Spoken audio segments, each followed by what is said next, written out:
안녕하세요. 대단히 반갑습니다. 그림난 자양TV 이종수입니다. 이번 시간은 1064번째 시간으로 신사임당 3이라는 글을 읽어드리겠습니다. 신사임당 3 이덕일. 부친 신명하에 3년상을 치른 사임당은 중종 19년 1524년 서울로 올라와 처음으로 시어머니 홍씨를 만났습니다. 결혼한 지 3년 만에 시어머니 얼굴을 처음 본 곳이었습니다. 시집간 딸이 아버지의 3년상을 치른 것 또한 드문 일이었습니다. 이인은 나의 어머니 일대기에서 갓 시댁에서 온 사임당이 망령된 행동이나 망령된 말을 하지 않았다면서 한 예를 듭니다.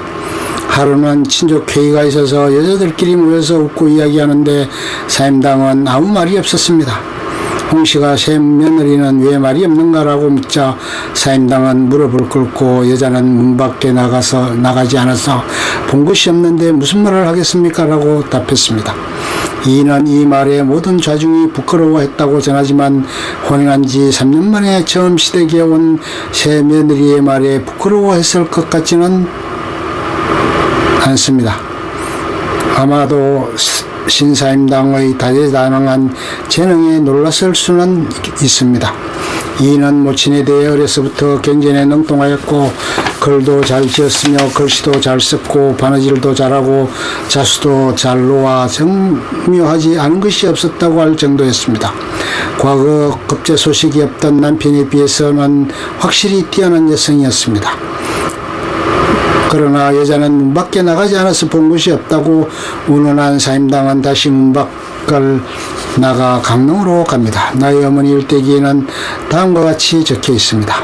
어머니는 갑자년 1504년 10월 29일 임영 강릉에서 태어나 이모년 1522년에 가군에게 시집을 오셨으며 갑신년 1524년에 한성으로 오셨다.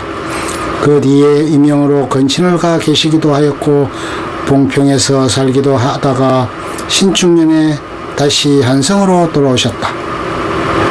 주로 진정이나 그 부근에서 살다가 서울에 정착한 때가 혼인 19년이 지난 중종 36년 1541년이란 말입니다.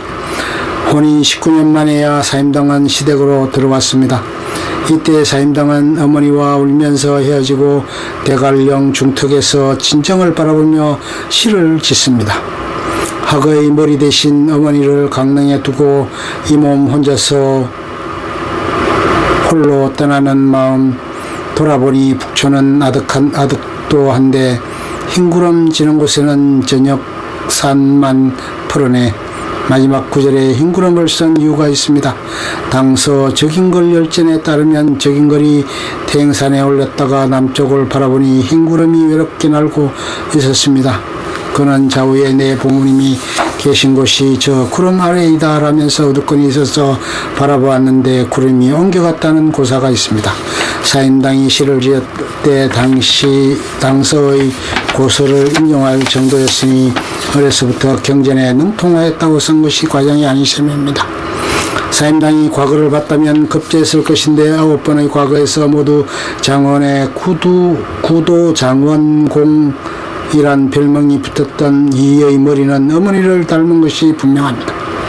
비로소 서울로 올라온 사임당에 대해 이인은 한성 수진방에서 살았는데 신축년 시어머니 홍씨는 이미 늙어 가사를 돌볼 수 없었으므로 어머니가 맏며느리 역할을 하셨다고 적고 있습니다.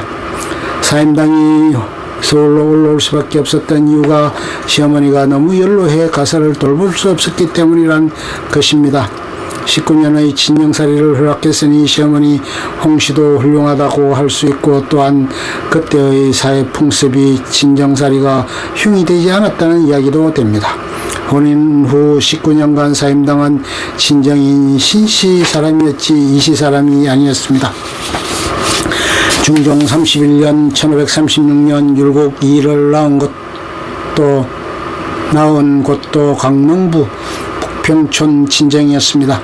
사임당이 맡은 시댁 살림에 대해 이인은 부친이 뜻이 크고 기계가 있어서 집안의 재산을 돌보지 않으셔서 집안에 주는 것이 없으셨다고 말하고 있습니다.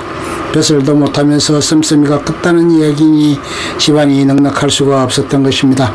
현재 국립중앙도서관에 사임당 5형제 분재기란 자료가 남아있는데 사임당이 일부 재산을 가져갔을지도 모릅니다. 이는 나의 어머니 일대기에서 사임당의 시댁 생활을 감동적으로 적고 있습니다.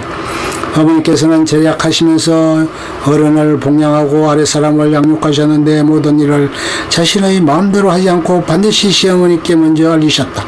시어머니 앞에서는 희첩, 이혼수의 첩도 꾸짖지 않으셨다. 시중되는 여종이나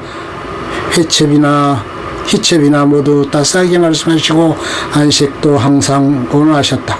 아버지께서 혹시 실수하시는 일이 있으시면 반드시 옳은 도리로 관하시고 자녀에게 잘못이 있으면 훈계하셨으며 좌우에 죄가 있으면 꾸짖으시니 종들도 모두 존경하고 뜨받들면서 마음속으로 환심을 가졌다.